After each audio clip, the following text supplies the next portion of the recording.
I was soaking wet, and I was running across the field in my underwear. I knew I had to impress my new employers. How did I get in this situation? I was in my early 20s and living in Northwest Connecticut, and my dream job in radio fizzled out. I wasn't sure what to do with my life. I was between jobs. I really did not want to go back home to my parents' house in Staten Island and live in the basement.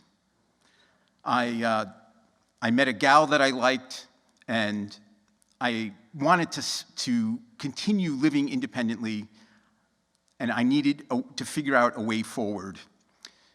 And I needed to figure out a way to pay the rent and to buy food and gas for the car and all that good stuff.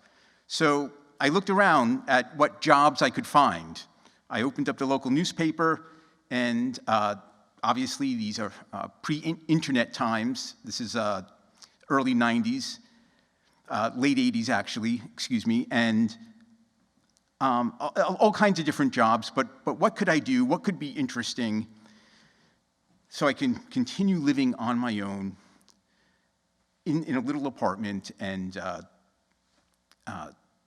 pursuing my life as an adult. And there was an interesting listing for a job at an animal shelter in Northwest Connecticut on the Housatonic River. They needed people to help with the animals. This particular animal shelter had 300 cats and 8 dogs.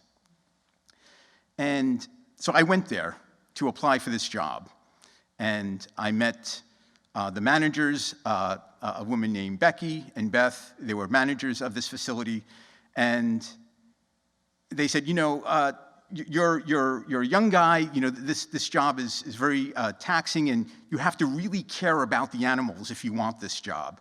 And I'm like, sure, I care about the animals. I mean, who doesn't love animals? And they said, no, this is hard work. You know, we really we take care of the health of these animals. We have to clean up after them. That means picking up litter boxes for 300 cats. And then we have these 8 dogs. And I was like, okay, I could do this. And they're like, okay, we're not sure if you're perfect for it. You have no experience, but we'll give you a shot at this job. Well, for the next maybe 30 or 60 days, we'll see how it works out. So I was like, all right. And the mornings were hard work, going between each unit that housed hundreds of cats and to clean up after them. But then in the afternoon, they had these 8 dogs. And there was this kind of, one of the workers there was gone one day, and they said, hey, Tom, can you walk the dogs? And I was like, sure, I could walk the dogs. And there's 8 of them, and the way that they arranged to, for efficiency's sake, to get them all walked quickly is that the dog walker takes all 8 dogs. And they were all kinds of different breeds. There were a big German Shepherd, a little brown guys, and a very large red lab they called Big Red. A very large, overweight, sort of golden red Labrador Retriever. And I was like, all right, let me, I could do this, sure. Yeah, why not?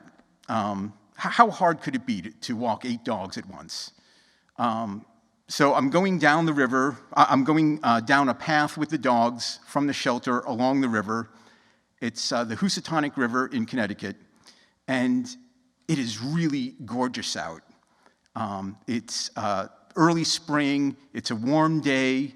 And I'm walking down this country path on the bank of the Housatonic River. I'm like, wow, this is going to work out. This is really not that bad at all.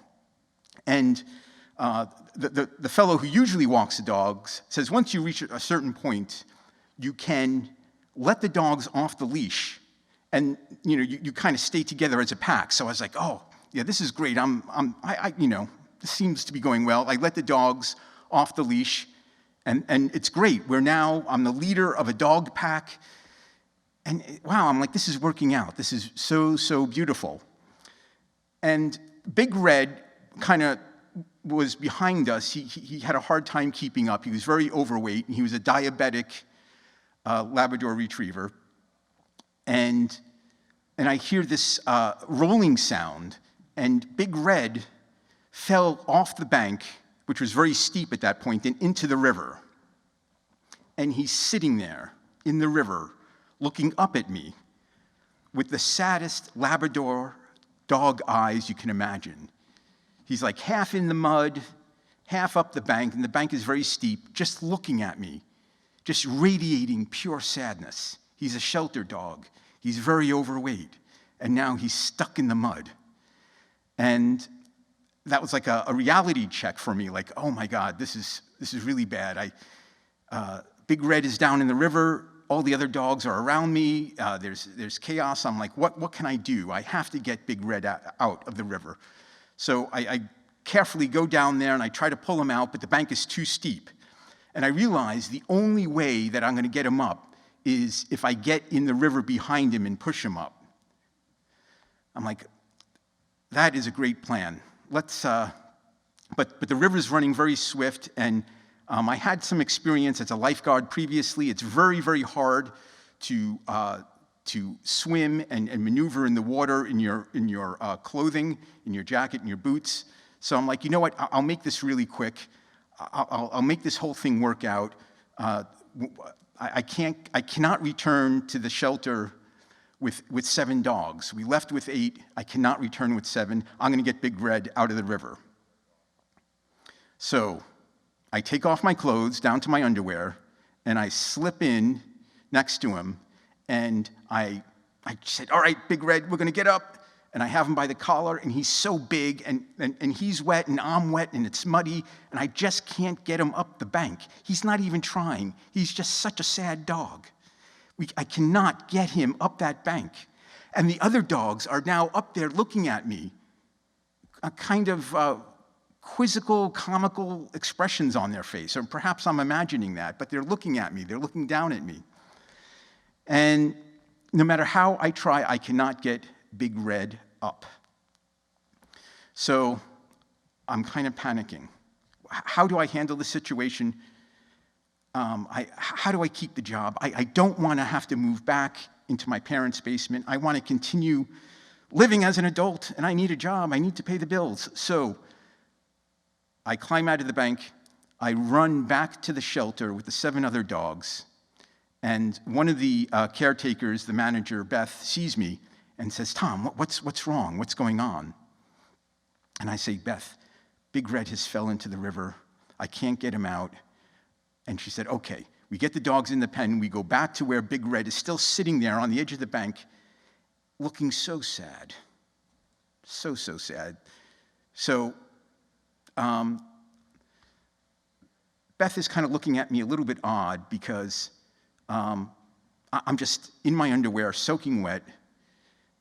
And I could tell that, she has doubts about me and if I can really handle this job. But anyway, so I say, we come up with a plan. I'm going to get behind Big Red, and she's going to pull him up. And we try this for a while. And Big Red is just too big and too slippery. Even with Beth pulling him up and me pushing up from the bank halfway in the river, he's not coming up.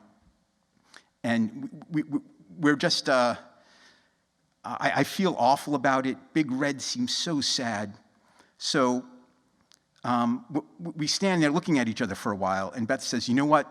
It's just too steep here. Further down, it's much flatter.